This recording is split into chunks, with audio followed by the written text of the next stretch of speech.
Welcome everyone to our lecture on projectile on an inclined plane. This lecture is in continuation of our series on the chapter of kinematics. So in today's topic, we are supposed to learn about projectile on the incline. So first of all, what is an inclined plane? The inclined plane is a surface which makes an angle, let's say theta, with the horizontal line.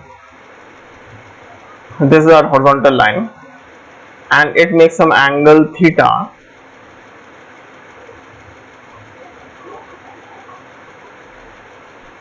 with the horizontal. So this is our incline. This surface is called the incline. So this is a kind of flat surface, and what we are trying to do here is that we are supposed to throw a ball with some velocity v at some angle alpha. That means we are supposed to throw something at some angle so that it goes along its natural path, and after some time it is able to strike the incline. So just like in the case of a normal projectile, what we are going to learn is that how far along the incline would it travel before striking the incline, what is the maximum distance of the particle covered above the incline, and what is the time of flight of the particle. So as we would see carefully, here we have chosen the axis which is along the incline and perpendicular to the incline. So to study further, let us draw this figure.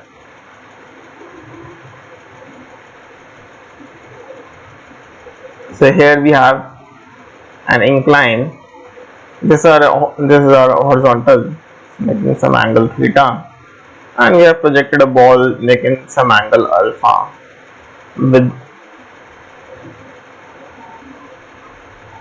that. So we are choosing our x-axis. So we are choosing our x-axis along the incline, and the y-axis is perpendicular to the incline. So why are we doing that? We are doing so that the equations which come about in deriving the equations would be slightly easier. So how would we achieve that? So first we would say that the acceleration due to gravity is some value g, and it is downwards, and let us try to take components of this acceleration along the incline and perpendicular to the incline. So can we say that since action of gravity is vertically downward, this angle, that is the line which is the line which is making normal to the incline, and the line which is making along the incline. So the normal makes an angle theta with the action of gravity. Can we say that? So this angle would be theta, and as we know, the component of acceleration due to gravity along the normal, that is the component of g, which is with theta, is called g cos theta, and the component which is in front of theta is called g sin theta. Okay, so what we are trying to do here is that we are trying to write the equations of motion of the projectile along x-axis and y-axis. So one question which may come to our mind is that would the path of the projectile change just because we are now projecting it along an incline? The answer is no. Just because I am studying a surface, I am studying a motion in which the motion of the body stops midway just because there is an incline in the way, that does not mean that the previous motion or the whole motion of the body would change. So that means that the path of the projectile on an incline would remain the same, as before, that it would remain parabolic and follow the same equation as before. But what we have done here is that we have changed the axis. We have rotated the axis to form equations which are understandable to us.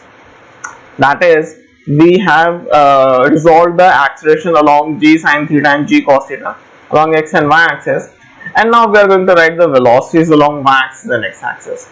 So let us proceed with writing the velocity along y axis.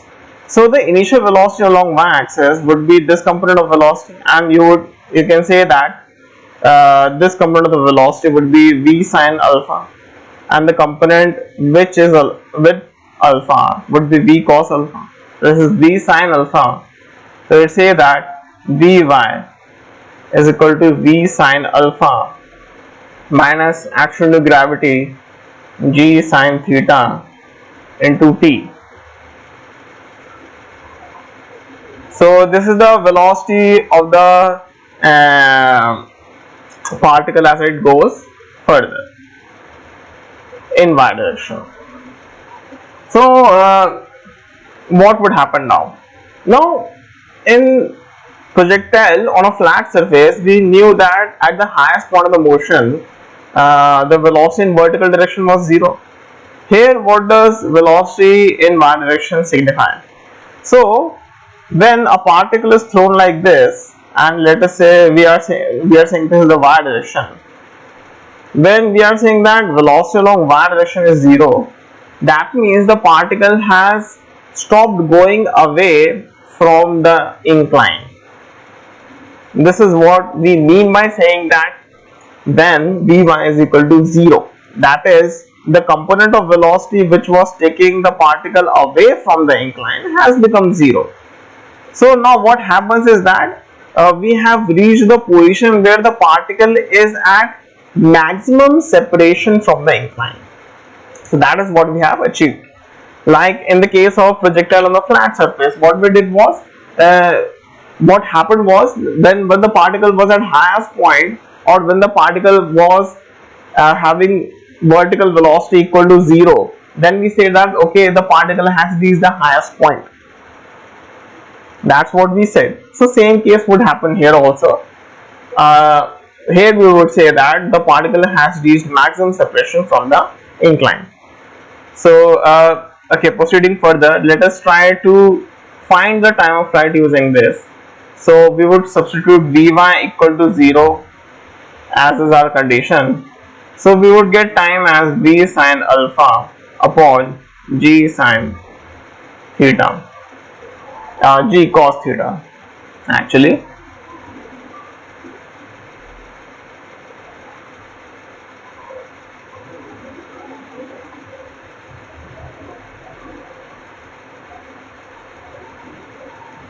Yep.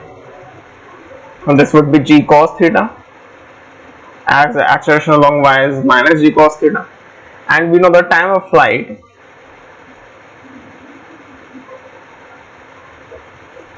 is 2 times the time taken by the particle to reach the point of maximum separation. So what would be the maximum separation h that we can calculate?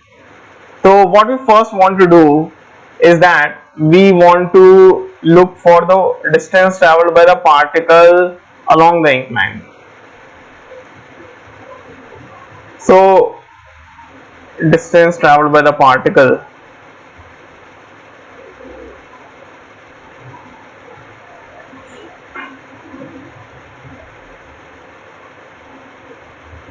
along incline. So what would that be? We want to find that, and let us say that would be a range. So we know that the coordinate which we have assigned along the incline is x, and that is the equation of x can be written as simply substituting as putting a subscript x below initial velocity and acceleration, half ax t star. And if we were to write the equation, then it would come out like this: initial velocity along x direction is v cos alpha into time. So the total time of flight is 2v sine alpha g cos theta minus half acceleration along x direction is g sine alpha, g sine theta into time 2v sine alpha divided by g cos theta square. So when we are putting time of flight in this case, when we are putting time of flight in x, what we are doing? So when we are putting time of flight in x, we are trying to find this distance, this complete distance. How much has particle traveled in the total time it has taken to come back to the incline. So that is what we are trying to find.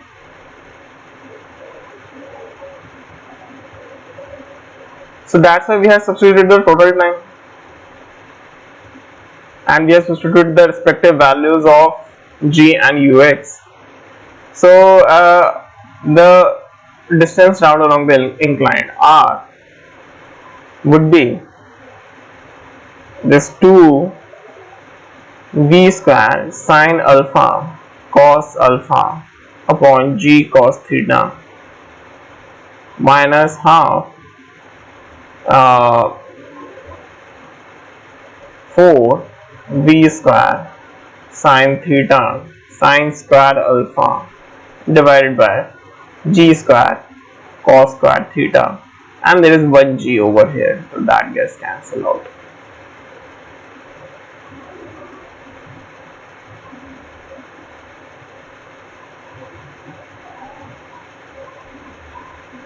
So range would come out to be 2v square. Now we have to take some values constant common from both these terms. So we can take 2 as common, v square as common, sine alpha as common, and cos square theta as common. So that would come out to be 2 v square sine alpha divided by g cos square theta. So this would come out to be some cos theta cos alpha minus sine theta sine alpha. So distance traveled along the incline would be some 2v square sine alpha. This is the equation of cos alpha plus theta, can be written in this way, and this is g cos square theta. So this is the final expression which we are looking forward to. In the same way, we can also find the distance, maximum separation of the particle, that is the maximum distance of the particle from the incline. So that can be found by substituting the value of time t, that is b sine alpha upon g cos theta in the equation of y. So that is what we can find also.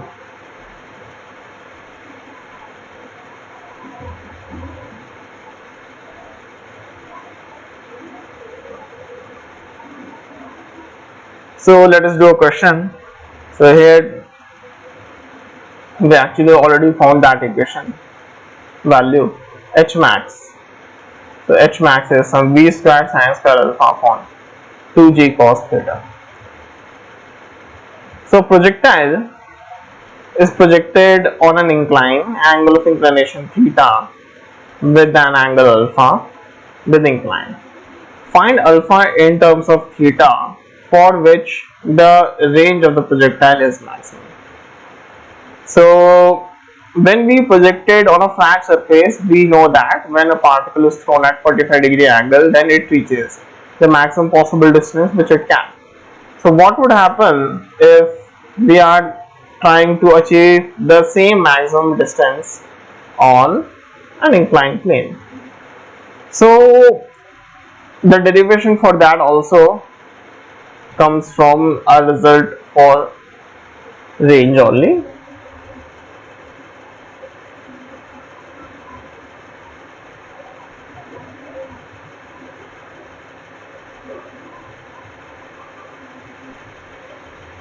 So we know that sine A plus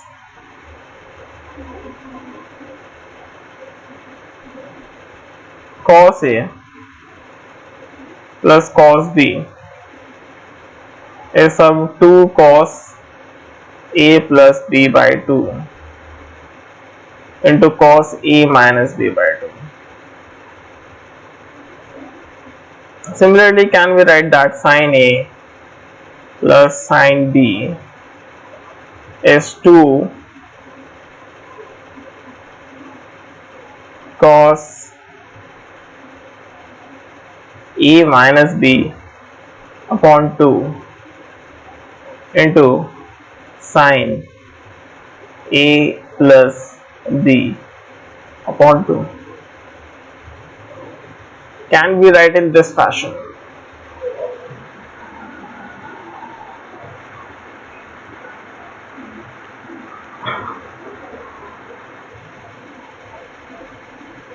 So the answer is yes, we can write in this way.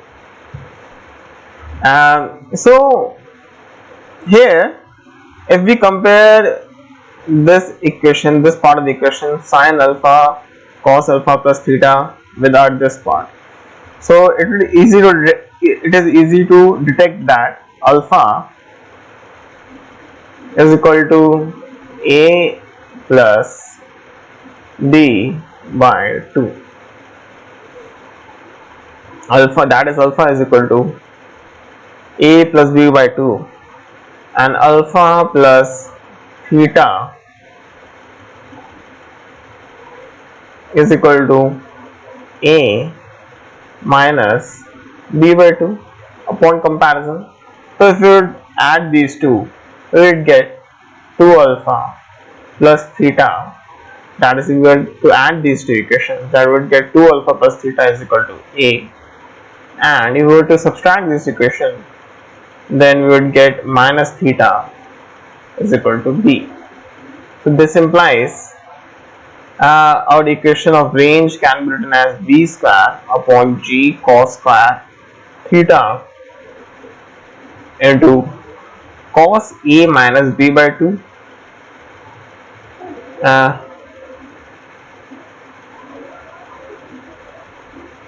into 2 cos A, whatever this term, into this term, that would be equal to sin A plus sin B. So we have found sin A, right? Sin A is 2 alpha plus theta and sin B is minus theta. So this is sin theta and there is a negative sign.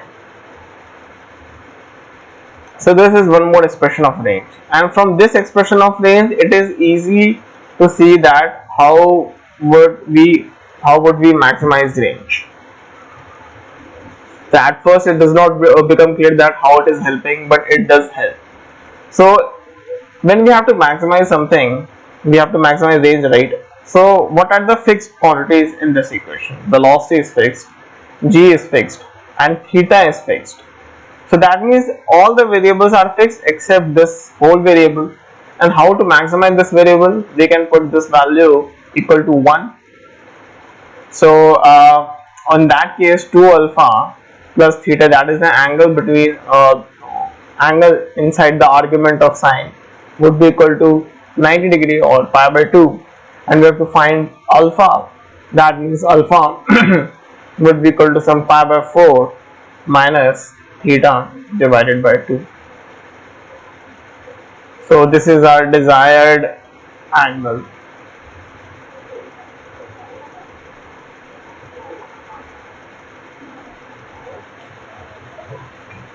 So with this we have finished motion of a body or the projectile on the inclined plane part, and in the next lecture we'll be continuing with the relative velocity of a particle.